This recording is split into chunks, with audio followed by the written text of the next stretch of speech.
Israel is facing critical decisions regarding its approach to Gaza, nearly 2 months after the initial phase of a hostage deal concluded.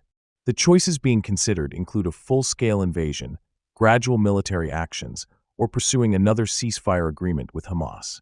Initially, if a second phase of a hostage deal was not reached, it was anticipated that the Israeli military, under its new aggressive chief, Lieutenant General Eyal Zamir, would launch a rapid invasion of all parts of Gaza. This was envisioned as a contrast to the staged and gradual invasion conducted between late 2023 and mid-2024. Such a full invasion would have involved relocating all Palestinian civilians to the Al-Mawasi humanitarian area, allowing the Israeli military greater freedom for aerial bombing and ground shelling in other parts of Gaza without concerns about civilian presence.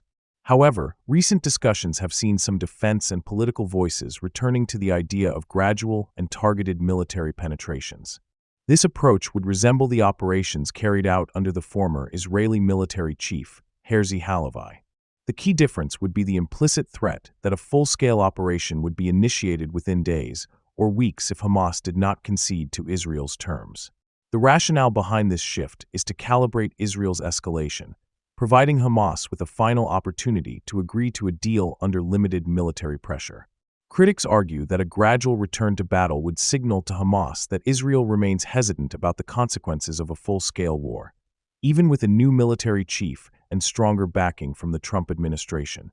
Concerns have also been raised about the effectiveness of eliminating Hamas militarily, given that its fighters, estimated to be as many as 25,000, along with 5,000 from Palestinian Islamic Jihad, could potentially flee with the civilian population of 2.3 million to Al-Mawasi.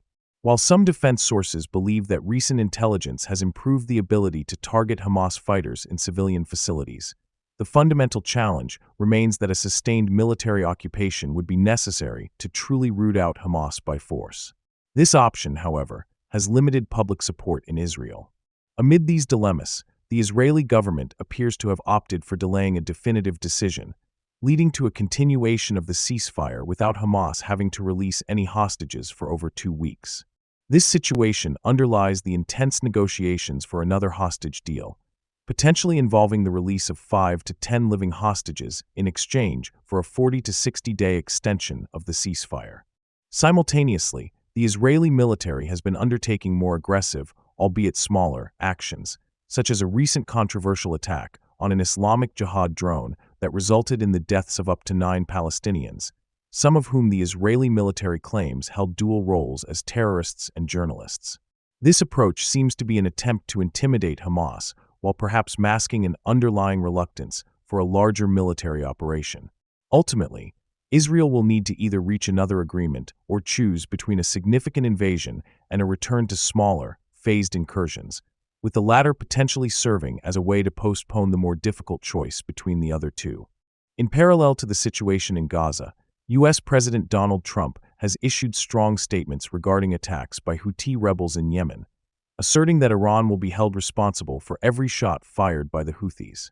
Trump stated that these attacks originate from and are orchestrated by Iran, which provides the Houthis with weapons, funding, sophisticated military equipment, and intelligence. He warned that any further attacks or retaliation by the Houthis would be met with great force, with no guarantee that the response would be limited. Trump emphasized that from this point forward, any action by the Houthis will be viewed as an action by Iran, and Iran will face dire consequences. This announcement follows a recent U.S. military operation against the Houthis in Yemen, targeting air defense systems, missile arsenals, and drones with the aim of securing shipping lanes in the Red Sea. Trump criticized the previous administration's response to Houthi attacks as weak, leading to increased disruption of international shipping and economic costs. He declared that Houthi attacks on American vessels would not be tolerated and that overwhelming force would be used to achieve their objectives.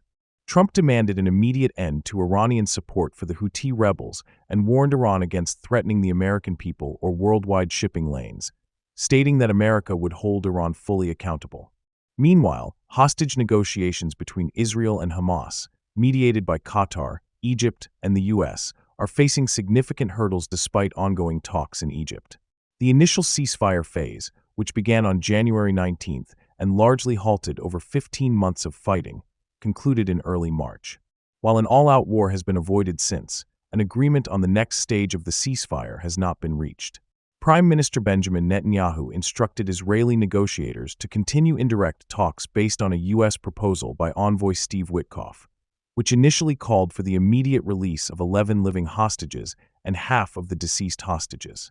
However, Witkoff later clarified that he offered a bridge proposal involving the release of 5 living hostages, including an Israeli American, in exchange for a significant number of Palestinian prisoners. While Hamas expressed readiness to release a specific Israeli-American hostage and the remains of 4 others, Witkoff deemed their overall response unacceptable. Hamas, however, stated that its discussions with Egyptian mediators were fruitful and focused on advancing the ceasefire agreement based on their acceptance of an updated U.S. proposal. During the first phase of the truce, Hamas released 33 hostages, including 8 who were deceased, and Israel freed approximately 1,800 Palestinian detainees. Hamas has consistently demanded negotiations for the second phase, which, according to a previous outline, would involve the release of the remaining living hostages, the complete withdrawal of Israeli forces from Gaza, and the establishment of a lasting ceasefire. Israel, however, insists on extending the first phase until mid-April and requires any transition to the second phase to include the total demilitarization of Gaza and the removal of Hamas, which has controlled the territory since 2007. These differing positions have led to a deadlock in the talks, with both sides accusing the other of hindering progress. Amid the stalled negotiations, Israel has reduced aid and electricity to Gaza. Separately, Netanyahu announced his intention to dismiss Ronen Bar, the head of the internal security agency Shin Bet, citing a persistent lack of confidence that has grown over time.